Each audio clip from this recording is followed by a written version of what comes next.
Assalamualaikum warahmatullahi wabarakatuh. Salam sehat selalu buat kamu semua yang selalu mager di tempat sepi sendiri tanpa kopi.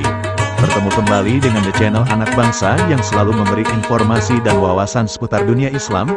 Kami akan selalu memberikan beragam informasi seputar dunia Islam. Tetapi sebelum masuk ke videonya, jangan lupa like, share, and subscribe channel Anak Bangsa biar makin berkembang dan semangat memberi wawasan seputar dunia Islam. Oke. Agama bangsa Nusantara. Dalam berbagai penggalian ilmiah terkait etnis penghuni Nusantara, diketahui bahwa semenjak kala Pleistosen akhir para penghuni kuno Kepulauan Nusantara sudah mengenal peradaban yang berkaitan dengan agama.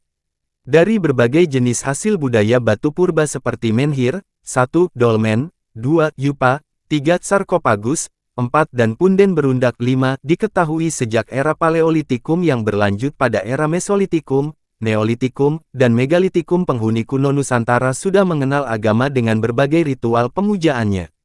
Kemudian, berlanjut pada era kebudayaan perunggu.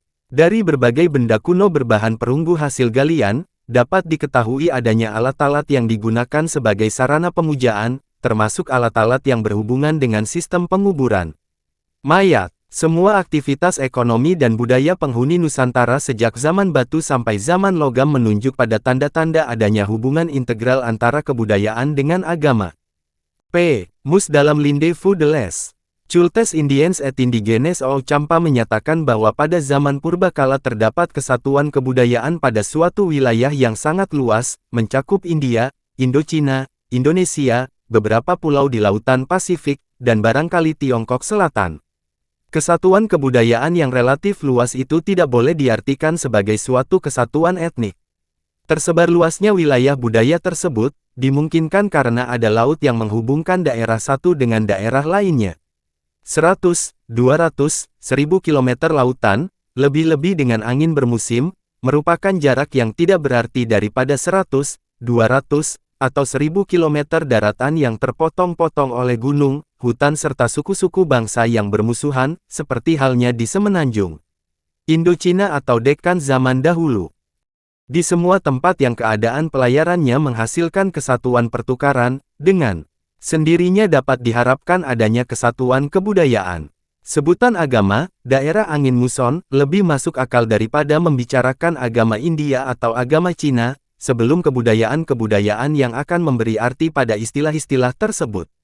Untuk menggambarkan secara umum kepercayaan-kepercayaan paling kuno yang telah dianut dan sering kali masih tampak di daerah luas tersebut di atas, cara terbaik sementara ini adalah menggunakan istilah animisme. Yang dimaksud, pada masa dahulu penduduk India, Indochina, Indonesia, Tiongkok Selatan percaya kepada ruh, yang ada dalam segala benda dan segala tempat, ruh yang lepas dari raganya, hantu-hantu penunggu air dan hutan, dan mereka juga percaya ada orang-orang tertentu yang berkedaulatan sakti untuk memanggil ruh-ruh tersebut atau mengusirnya. Keberadaan ruh di mana-mana adalah sebagian saja dari agama kuno yang dipelajari, sedangkan sebagian yang lain merupakan keyakinan bahwa perbuatan-perbuatan yang cocok memungkinkan memanggil, mendamaikan, atau mengusirnya. Kedua bagian tersebut berpasangan. Kegiatan dukun, datu beserta ilmu sihir mereka itulah yang menjadikan alam manusia penuh dengan berbagai ruh. Agama kuno yang tersebar luas sejak dari India, Indochina, Indonesia, Tiongkok Selatan, hingga pulau-pulau Pasifik yang disebut P. Mus sebagai animisme itu, pada dasarnya adalah agama kuno penduduk Nusantara, yang di Pulau Jawa dikenal dengan sebutan Kapitayan, yaitu agama kuno yang tumbuh dan berkembang di Nusantara semenjak berkembangnya kebudayaan kala Paleolitikum, Mesolitikum, Neolitikum, Megalitikum, yang berlanjut pada kala perunggu dan besi. Itu berarti, semenjak ras Proto-Melanesia keturunan Homo erectus menghuni Asia Tenggara dan pulau-pulau Nusantara sampai kedatangan ras Austronesia keturunan Homo sapiens di Asia Tenggara, sudah mengenal agama tersebut, yaitu agama yang dianut dan dijalankan turun-temurun oleh keturunan mereka, yaitu ras Australo-Melanesia, dan kemudian mempengaruhi ras Proto-Melayu dan ras Deutero-Melayu, jauh sebelum pengaruh kebudayaan Indus dan kebudayaan Cina datang pada awal abad Masehi.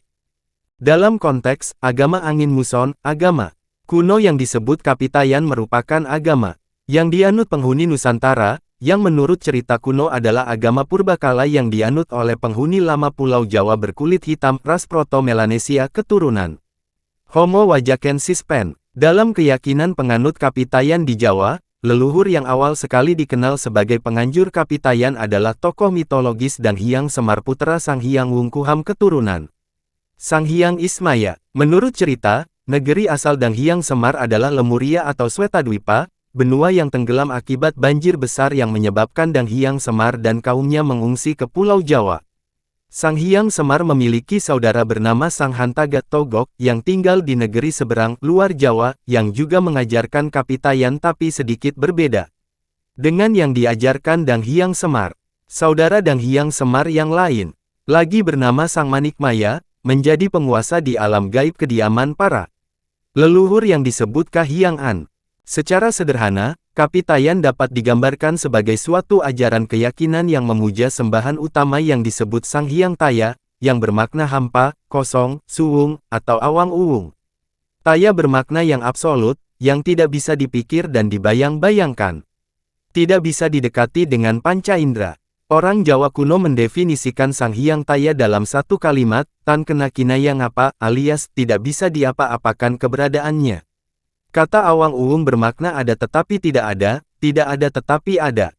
Untuk itu, supaya bisa dikenal dan disembah manusia, Sang Hyang Taya digambarkan mempribadi dalam nama dan sifat ilahiyah yang disebut Tu atau Tu, yang bermakna daya gaib bersifat adikodrati. Tu atau Tu adalah tunggal dalam zat. Satu pribadi. Tu lazim disebut dengan nama Sang Hyang Tunggal, dia memiliki dua sifat, yaitu kebaikan dan ketidakbaikan. Tu yang bersifat kebaikan disebut Tuhan yang sering disebut dengan nama Sang Hyang Menang. Sedang Tu yang bersifat ketidakbaikan disebut dengan nama Sang Manikmaya. Demikianlah, Sang Hyang Menang dan Sang Manikmaya pada hakikat adalah sifat saja dari Sang Hyang Tunggal. Karena itu, baik Sang Hyang Tunggal, Sang Hyang Menang, maupun Sang Manikmaya pada dasarnya bersifat gaib, tidak dapat didekati dengan panca indera maupun dengan akal pikiran. Sang Hyang Tunggal hanya diketahui sifatnya saja. Oleh karena Sang Hyang Tunggal dengan dua sifat utama itu bersifat gaib, untuk memujanya dibutuhkan sarana-sarana yang bisa didekati panca indera dan alam pikiran manusia. Demikianlah, di dalam ajaran Kapitayan dikenal keyakinan yang menyatakan bahwa kekuatan gaib dari Sang Hyang Taya yang mempribadi, yang disebut Tu atau Tu itu, tersembunyi di dalam segala sesuatu yang memiliki nama berkait dengan kata Tu atau Tu seperti watu, batu, tugu, tu engkup bangunan suci, tulang, tundak bangunan bertingkat, punden berundak tunggul, panji-panji, tunggal, satu, tuka, mata air, tuban, air terjun. Tumbak jenis lembing, tunggak batang pohon, tulup, sumpit, turumbukan pohon beringin, untu, gigi, pintu, tutude, hati, limpat, tutukak gua, mulut, lubang, tupeng, tusan, pusaka, tupong, mahkota, tuparem, baju keramat, tumara, jenis lembing, turana, pintu gerbang, tuwok, jenis lembing, tuya, air. Dalam rangka melakukan puja bakti kepada Sang Hyang Tunggal, penganut Kapitayan menyediakan sajen berupa tu empang, tu empi kue dari tepung, tumbuh keranjang persegi dari anyaman bambu untuk tempat bunga, tuak, arak tukung, sejenis ayam untuk dipersembahkan kepada Sang Hyang Tunggal. Yang daya gaibnya tersembunyi pada segala sesuatu yang diyakini memiliki kekuatan gaib seperti tu engkup, tunda, watu, tugu, tunggak, tuka, tuban, turumbukan, tutuka. Para penganut Kapitayan yang punya maksud melakukan tujuh tenung atau keperluan lain yang mendesak, akan memuja Sang Hyang Tunggal dengan persembahan khusus yang disebut tumbal. Seorang hamba pemuja Sang Hyang Taya yang dianggap saleh akan dikaruniai kekuatan gaib yang bersifat positif tuah dan yang bersifat negatif tulah. Mereka yang sudah dikaruniai tuah dan tulah itulah yang dianggap berhak untuk menjadi pemimpin masyarakat. Mereka itu digelari sebutan ratu atau datu. Dalam keyakinan Kapitayan, para ratu atau datu yang sudah dikaruniai tuah dan tulah, gerak-gerik kehidupannya akan ditandai oleh pi, yakni kekuatan rahasia ilahiyah dari Sang Hyang Taya yang tersembunyi. Itu sebabnya, ratu atau datu, menyebut diri dengan kata ganti diri, pinakahulun. Jika berbicara, disebut pidato. Jika mendengar disebut piharsa. Jika mengajar pengetahuan disebut piwulang. Jika memberi petuah disebut pitutur. Jika memberi petunjuk disebut pituduh. Jika menghukum disebut pidana. Jika memberi keteguhan disebut piandel. Jika menyediakan sajen untuk arwah leluhur disebut pita puja. Yang lazimnya berupa pindak kue dari tepung, pinang, pitik, pindodakakriya, nasi dan air, pisang. Jika memancarkan kekuatan wibawa disebut pideksa, jika mereka meninggal dunia disebut pitaraf. Seorang ratu atau datu adalah pengejauhan tahan kekuatan gaib Sang Hyang Taya. Seorang ratu adalah citra pribadi Sang Hyang Tunggal. Pengaruh agama Kapitayan tidak mengalami perubahan signifikan ketika migrasi penduduk Dongson di Vietnam Utara membawa kebudayaan perunggu dan besi ke Nusantara. Sebab, agama orang Dongson, yang masuk etnik Anam, pada dasarnya tidak banyak perbedaan dengan agama Kapitayan, yaitu meyakini adanya daya gaib di berbagai tempat seperti mata air, lubuk, air terjun, kolam, pohon rindang, hutan angker, batu, puncak tinggi, batu di tengah sungai, dan jenis-jenis hewan tertentu. Di berbagai tempat di Papua dan pulau-pulau Pasifik, penduduknya memiliki kepercayaan terhadap ruh-ruh gaib yang menghuni benda-benda tertentu sebagaimana ajaran Kapitayan. Hal itu terjadi sebagai konsekuensi logis dari terjadinya migrasi penduduk dari daratan Asia Tenggara dan juga dimungkinkan akibat perniagaan laut yang dilakukan oleh suku-suku Malayu Polinesia yang melakukan hubungan dengan suku bangsa di India, Indochina, Indonesia, Tiongkok Selatan, Australia, dan pulau-pulau di Pasifik melalui jalur laut. Segitu dulu untuk kajian hari ini, nantikan part selanjutnya agar kita dapat wawasan baru. Terus tonton channel Anak Bangsa dan Abang ABC. Pesan jangan lupa like, share, and subscribe biar channel ini terus berkembang. Akhir kata wassalamualaikum warahmatullahi wabarakatuh.